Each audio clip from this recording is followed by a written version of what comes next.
Agora vamos falar do Coritiba. Coritiba que teve o apoio da sua torcida. Quantas mil pessoas tinham hoje no Couto Pereira aí, Rapitã?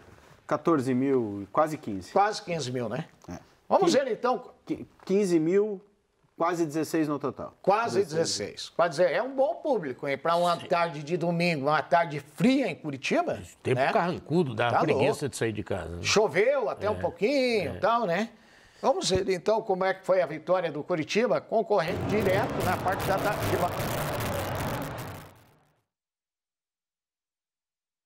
nesse jogo, né, Irapitã? Você comentou esse jogo pela Rádio Banda B? É um jogo onde o Curitiba teve, né, o domínio. Essa foi a primeira grande chance do jogo, foi do Atlético. Né? Até acho que o jogador do Atlético estava um pouquinho adiantado e se fosse para o VAR seria dado impedimento. Mas o Curitiba teve uma certa dificuldade para marcar as laterais, né? O avanço pelas laterais dos jogadores do Atlético, mas de uma forma geral o Curitiba teve um bom controle das ações, né? Teve sempre um domínio territorial. Teve alguns momentos que conseguiu colocar pressão no jogo, teve essa possibilidade aí do Robinho, onde há um desvio na zaga, depois do escanteio, uma confusão ali na área. Aliás, o Robinho foi o melhor do jogo, hein? Foi, jogou muito. E aí, né, nessa insistência do Curitiba, a todo momento pressionando, chega a marcação do seu gol. Teve essa contracarga, onde o Fabrício faz a opção pelo toque lá para o Aleph, e o goleiro faz uma defesa fácil, né? O Aleph não bate legal. E o goleiro, aí, né, o goleirão do Curitiba, estreante, né? Estreante, o Gabriel Vasconcelos, que eu até achei um risco, né? Você estrear o jogador nesse momento, porque o Muralha vinha de boas atuações, mas o Gabriel Vasconcelos foi decisivo nessas duas jogadas. Né? Primeiro mostrando reflexo, espalmando, e nessa ele sai abafando o jogador do Atlético Goianiense, faz uma grande defesa. Então, de uma forma geral, foi a melhor partida do Curitiba, sob o comando do Guto Ferreira, né? Isso o próprio Guto admitiu. E nesse lance sai o gol, né? A tabela ali do Robinho para o Natanael. E no cruzamento do Natanael, o Aleph ganha no alto, né? Deixaram o lateral marcando o Aleph ganha no alto e coloca a bola na rede. No finalzinho, né? 45 minutos. Mais importante ir para o vestiário. Opa, né? Total. O Curitiba, assim, ele era melhor, mas sem dúvida nenhuma carregava toda aquela pressão. Em casa.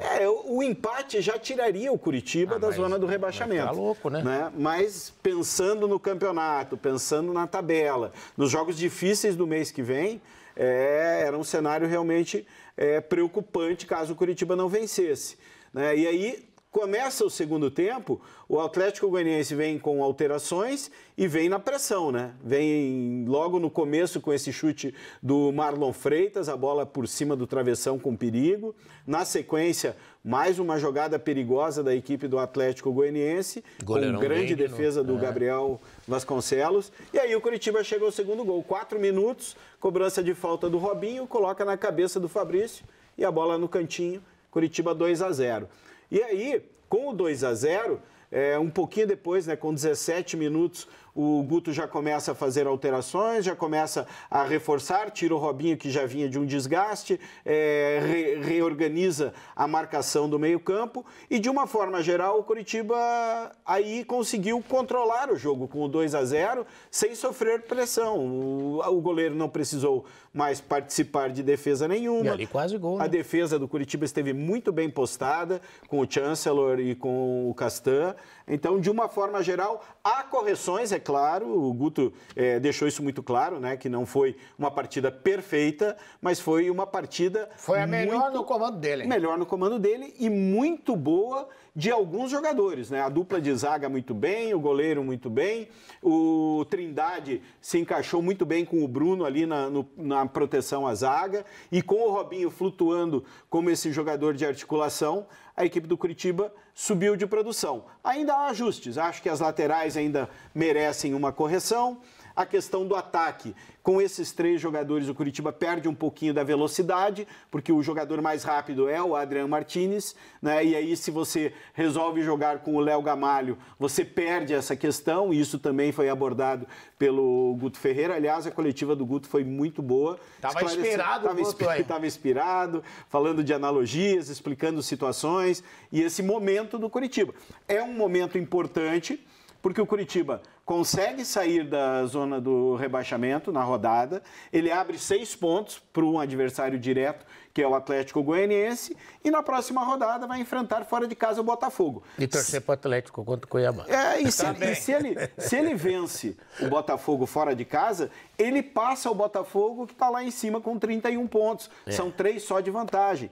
Então, abre... E mais importante do que o resultado, o que eu vejo a produção da equipe. O time do Guto Ferreira produziu um bom futebol hoje. E isso abre um leque, né? Abre uma perspectiva de que o Curitiba pode subir de produção dentro do campeonato. Vai ter que subir de produção, porque uma hora ou outra precisa vencer fora de casa. E o Curitiba agora tem pela frente o Botafogo, Gil Rocha, lá no Rio de Janeiro. Então, é o que o Ira falou, um jogo importante. O Botafogo também está olhando para a parte de baixo da tabela. O Botafogo começou todo cheio de gás lá, que o Anderson não servia porque o projeto era maior.